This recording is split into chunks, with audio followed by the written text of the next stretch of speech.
অহংকার শুধুমাত্র আল্লাহ পাক রব্বুল আলামিনের চাদর। আল্লাহ পাক রব্বুল আলামিনের চাদর। যে ব্যক্তি অহংকার করলো সেজন্য আল্লাহ তাআলা চাদর নিয়ে টানা হেঁচড়া করলো।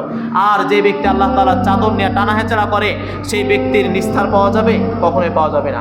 এ ব্যাপারে আল্লাহ রাসূল সাল্লাল্লাহু আলাইহি ওয়াসাল্লাম বলেন, ক্বালা রাসূলুল্লাহ সাল্লাল্লাহু আলাইহি ওয়াসাল্লাম লা ইয়াদখুলুল জান্নাহ লা ইয়াদখুলুল জান্নাহ লা ইয়াদখুলুল জান্নাহ।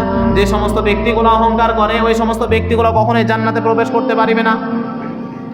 যে ব্যক্তিগুলার অন্তরের ভিতরে অহংকারে ভরপুর, আজকে আমাদের এই সমস্ত মানুষগুলো সমাজের ভিতরে দেখা মনে যায় না, অহরহ অহরহ। বিশেষ করে যারা একটু গরিব ছিল, হয়তো বা কোনো কারণবশত একটু বড় লোক হয়ে গেছে, ধনী হয়ে গেছে, তাদের অহংকার দেখে তো আরো মাথা নষ্ট।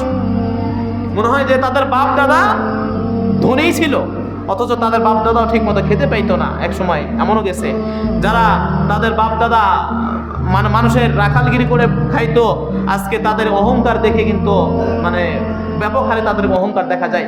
অথচ অহংকার আমরা কেউ করবো না। আল্লাহ রাসূল সাল্লাল্লাহু আলাইহি ওয়াসাল্লাম বলেন কি, যে অহংকার যে ব্যক্তি করে সে কখনোই জান্নাতে যাবে না।